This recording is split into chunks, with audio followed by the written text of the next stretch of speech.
देख रहे हैं ढाई दीप के अंदर के मन के सारे चित्र को, मन के सारे खेल को। और एक किसान बैल सौंप जाता है, जानवर सौंप जाता है, किन की तरफ ध्यान देना है। चला गया, उसने कोई कमिटमेंट नहीं ली, स्वीकृति नहीं ली। उसने सोचा कि मैंने कह दिया, सामने वाले ने मान लिया, और क्या है। जैसा हम सोचते हैं कि हमने कह दिया ना, आपने मान लिया। और लौट करके आता है और जानवर वहां नहीं देखता है, पूछता है, और प्रभु ने प्रण किया हुआ है, मैं सूर्योदय होने तक अपनी मुद्रा से अलग नहीं जाऊंगा। जो प्रतिमा मैंने स्वीकार करी, जो पोस्चर मैंने स्वीकार किया है अंतर्मन में, बाहर के दृष्टि से चाहे जो हो जाए उसमें परिवर्तन नहीं आएगा। ये परमात्मा की साधना का सबसे पहला सूत्र याद रख लेना है कि जो सोच लिया वो सच हो गया। जैसा चाह वैसा रहा, जहां वाई तहां कारी।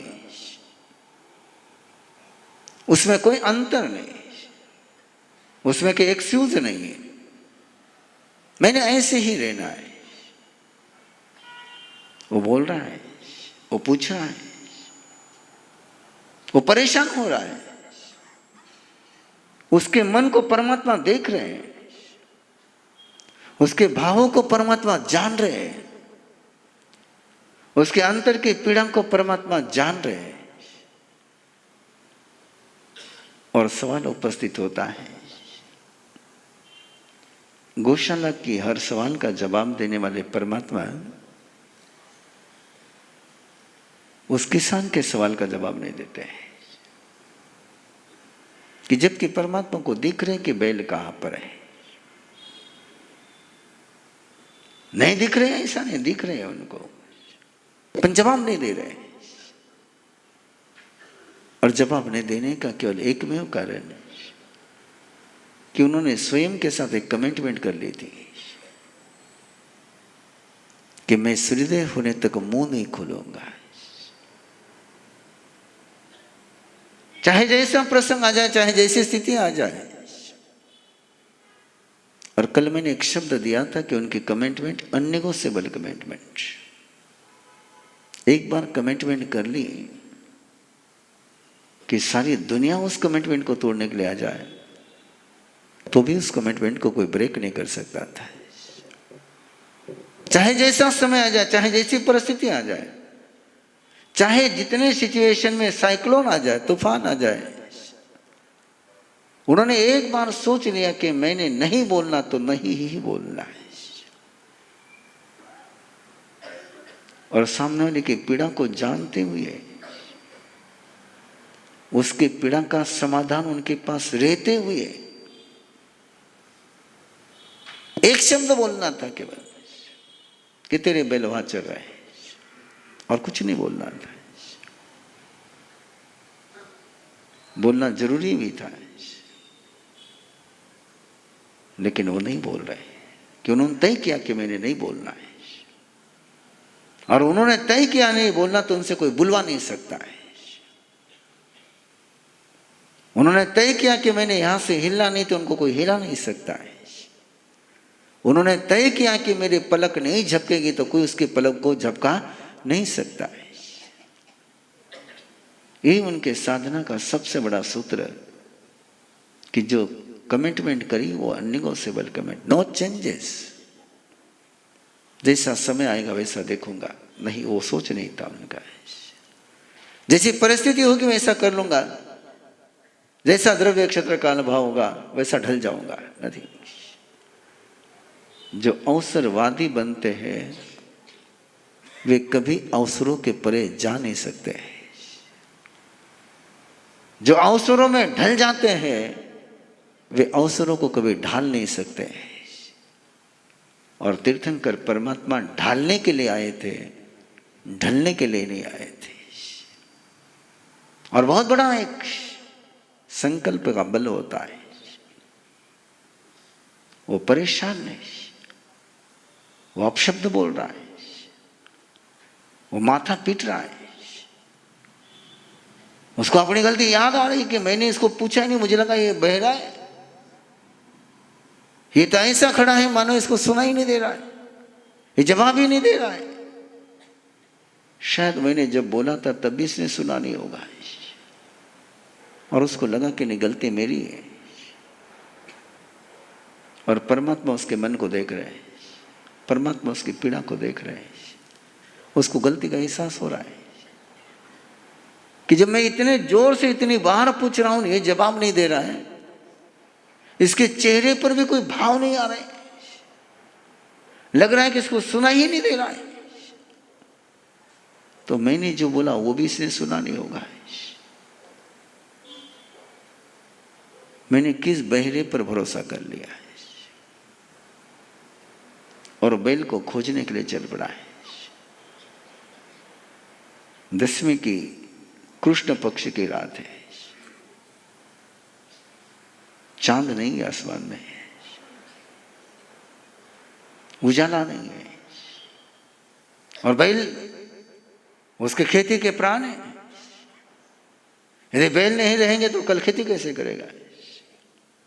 खोजना जरूरी और खोजता जा रहा है, खोजता जा रहा है। रात को कई गड्ढे में गिरता, कई कांटे छुपते, ठोकरे खाता है, रात भर खोजते जाता है, लेकिन कई बैल मिलते नहीं है। एक पल की गलती और रात भर परेशान,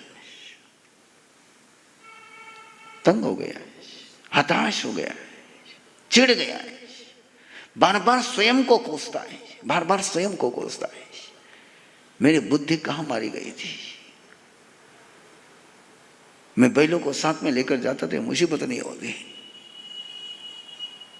लेकिन एक बार घटना घटने के बाद कितना ही पछताओ, हाथ में कुछ नहीं आता है और वो पछता रहा है, लेकिन होगा क्या पछताने से? टोटली हताश हो चुका है कि खो चुका, उसने रात भर का परिश्रम थका, लौट रहा है। सूर्योदय वेला होने आ रही है, सूर्य का उदय होने ही वाला है। नंदीवर्धन रात भर करवटें बदलता रह गया है, नींद नहीं आई, आ भी नहीं सकती थी, आनी भी नहीं चाहिए थी। और परमात्मा देख रहे हैं अपने ज्ञान में कि नंदीवर्धन को नींद नहीं आ रही, तड़प रहे हैं, कैसे सो? वो पता नहीं कहां होगा, कैसे होगा, कहां ठहरने को जगह मिली होगी, ओढ़ने को कुछ नहीं, साथ में बिछाने को कुछ नहीं है, पावों में कुछ नहीं है, छत भी मिली होगी या नहीं मिली होगी भरोसा नहीं है। कहां खड़ा होगा, कहां सोया होगा, कैसे सोया होगा? और अज्ञान में अनंत कल्पनाएं चलती है, ज्ञान में एक ही कल्पना थी, ज्ञान में अनंत कल्पनाएं थी। और ऐसे समय में जितनी कल्पना आती है उसका कोई सीमा नहीं रहती है। रात भर जसोदा भाव में अपने मान के साथ है, वर्धमान देख रहे हैं, वो भी खड़ी है। किसने कहा इसको खड़ा रहने के लिए? वो भी खड़ी है कि जसोदा का प्रण था और भावों से वो पूरी की पूरी परमात्मा के साथ जुड़ी हुई थी, तादाद में भाव था उसका परमात्मा के साथ। और जब तादाद में भाव होता है तो सूचना की जरूरत नहीं होती, आदमी ढलते चले जाता है, ढलते चले जाता है। और वो ढलती चले गई थी, उसको अंदर से लगता था कि नहीं खड़े रहना है, और खड़ी है। खुले में खड़ी है, खुली हवा में खड़ी है। वर्धमान देख रहे हैं, जसोदा के भाव को देख रहे हैं। क्या भाव है, क्या समर्पण है, क्या तादाद में है। इसलिए कई बार लोगों के मन में एक सवाल आता है कि दीक्षा लेने के बाद जसोदा का कोई जिक्र ही नहीं आता है। न साधना काल के समय में आता है, न प्रिय दर्शना दीक्षा लेती उस समय के जसोदा का नाम आता है, न जमानी दीक्षा लेते उस समय जसोदा का नाम आता है, न निर्वाण होता है तब जसोदा का नाम आता है। कहीं जसोदा का नाम ही नहीं आता बोले बाद में। और उसका सिंपल सा कारण है, नदी सागर में मिल गई तो नदी का जिक्र कैसे आएगा। जब तक नदी बहती है तब तक नदी का जिक्र आता है, और जो नदी सागर में समा गई उसका जुदाई नहीं रही तो उसका नाम कहाँ से आएगा। इसे नाम शेष होने का सामर्थ्य किसी में है। अद्भुत समर्पण, जिस समर्पण के लिए कोई शब्द नहीं है। अनूठा समर्पण जिसमें दर्शन की तक प्यास नहीं कि कैसे मांगे दर्शन, जब डूबी हुई उसी में है। और वो जसोदा है और नंदीवर्धन को नींद नहीं आई, रात भर जगा माए। खबर लेनी ही पड़ेगी, खबर लेनी ही पड़ेगी, जाना ही पड़ेगा, देखना ही पड़ेगा, क्या हालत हुई उसकी सोचना ही पड़ेगा। वो तो यहां नहीं बोलता था तो वहां क्या बोलेगा। और सुबह भोर की वेला में शुक्र का तारा आसमान में दिख ही रहा था कि नंदीवर्धन अश्वशाला में पहुंचा है। और जैसे उसने अंदर कदम धरा है, वर्धमान का प्यारा अश्व घोड़ा हिनहिनाया, जिस पर कोई सवार नहीं हो सकता था, वर्धमान के अलावा जो किसी को अपने पास आने नहीं देता था। आज वो हिनहिना करके नंदीवर्धन को बुला रहा था। और नंदीवर्धन को लगा कि ये भी अपने स्वामी के पास जाना चाहता है। और नंदीवर्धन ने जैसे उस पर जीन कसी,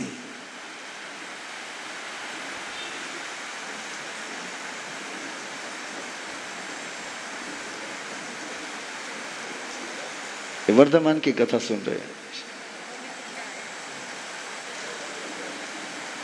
कोई कमट बारिश बरसाएगा तो क्या करेंगे भगवान जाने। अभी तो नेचर बारिश बरसा रहा है ना, नेचर बारिश बरसा रहा है और सर्दी लगने का डर लग गया है कि भीग जाएंगे, साड़ी गिल्ली हो जाएगी। हाँ? नहीं, सामयिक में दोष नहीं लगे। सामयिक में तुम बारिश में जाओ तो दोष है। पानक कम ने उस पर आक्रमण किया तो दोष है। वो समर्पित होकर के तुम्हारे आया तो तुम्हारे पर कोई दोष नहीं है। और यही मैं आपको भी कहता हूं, जो भी सामयिक लेने वाले भाई बहन है, भाइयों की तरफ कोई बच्चे आने लग जाए तो इनकी सामयिक खतरे में। इधर कोई लड़का चले जाए तो सामयिक खतरे में। और अभी तो लड़के की जरूरत नहीं है, वो एक टिंग रिंग बज जाए, मोबाइल की रिंग बज गई, सामयिक संगठन हो गया। अरे संगठन शब्द का मीनिंग है कि तुमने हाथ लगाया है, तुमने पहल करी है, तुमने अटैक किया है तो दोष है। और वो बच्चे पर क्या गुस्से की नजर से देखते सामयिक में, कमाल की बात है ना। सामयिक के पचकान में बच्चे के संगठे के पचकान नहीं है, गुस्सा करने के पचकान पक्के, डिस्टर्ब होने के पचकान पच गए। लेकिन आप देखो इनके पड़ोस में कोई मोबाइल वाली बैठ जाए, घी उस समय का लीला हो गया, इसीलिए बारिश आई। इसका आनंद कुछ और है कि मैं जहां बैठा हूं, जहां मैं खड़ा हूं, वो कहानी आप सुन रहे, परमात्मा की कहानी सुन रहे है ना। वो उसकी परेशानी देख करके भी बोलते नहीं है, नथिंग, हिलते नहीं है, डुलते नहीं, कुछ नहीं करते। उस सामने वाले व्यक्ति को लगता है कि हाँ स्टेचू पर के सो के गया। तभी साधना सिद्ध होती है। एक हवा का झोंका आ गया न, छींक आ गई तो साधना छिकी चली गई। और वो अश्व भी परमात्मा से मिलने के लिए तड़प रहा था, उसको भी याद आ रही थी। जितने जानवर ईमानदार है उतने आदमी ईमानदार होते तो दुनिया में ये बखान देने की जरूरत ही नहीं रहती, उतने ईमानदार होते। और नंदीवर्धन को लगा, और नंदीवर्धन ने उस घोड़े पर जिन कसी और वो ऐसा चला, ऐसा चला, ऐसा चला, उसको रास्ता बताने की जरूरत ही नहीं रही। नंदीवर्धन तो सोच रहा था किधर जाऊंगा, कैसे जाऊंगा, कौन गए होंगे, वो खबर नहीं है। मैंने कोई जासूस नहीं रखे, मैंने कोई गुप्तचर नहीं रखे, मैं किसी दो को लगा देता पीछे तो मुझे पता चलता कि वो कहां पर खड़ा है। मैंने वो भी नहीं किया, कहां जाऊंगा, कहां खोजूंगा। लेकिन अश्व को खोजना नहीं पड़ा है कि उसका परमात्मा के साथ रिश्ता बिना दिमाग के था। और दिल को रास्ते पता होते हैं, दिमाग को रास्ते खोजने पड़ते हैं। नदी को रास्ता खोजना नहीं पड़ता, रास्ता उसका बनते चले जाता है कि उसके सागर से ऐसी प्रीत होती है कि रीत बनती ही चली जाती है। रीत से प्रीत का जन्म नहीं होता, और रीत से जब प्रीत का जन्म होता है तो रीत से आगे वो जा नहीं पाती। लेकिन प्रीत से कहीं रीत का जन्म हो जाए तो मीरा के भजन जन्म जाते हैं। क्योंकि परमात्मा के साधु जीवन की वो मर्यादाएं उसके अंतर के ध्रुवत्व को प्राप्त करने के लिए, शाश्वत स्वरूप प्राप्त करना हो तो स्थिर होना ही पड़ेगा। और स्थिरता की कसौटी तभी लगती है जब तूफान आते हैं। यूं तो हम बहुत सयाने हैं, लेकिन जब कोई मन के विपरीत बात हो जाए तब पता पड़ता है कि हम कितने सयाने हैं। और वही प्रसंग चल रहा है। परमात्मा जानते हैं किस किसान के मन में क्या चल रहा है। परमात्मा रात भर देख रहे हैं कि उस किसान की क्या क्या परेशानी से गुजर रहा है। और जिसके हृदय में करुणा है, उसका मौन रहना बहुत भारी होता है। जो जानता है किसके बैल यहां पर है, लेकिन एक बार पचकान ले लिए कि मैं नहीं बोलूंगा तो नहीं ही बोलूंगा। नेम लेने के पहले सोचना, नेम लेने के बाद नहीं सोचना। सारे आर्गुमेंट जजमेंट के पहले होते हैं और हमारे सारे आर्गुमेंट जजमेंट के बाद होते हैं। इतना ही अंतर है।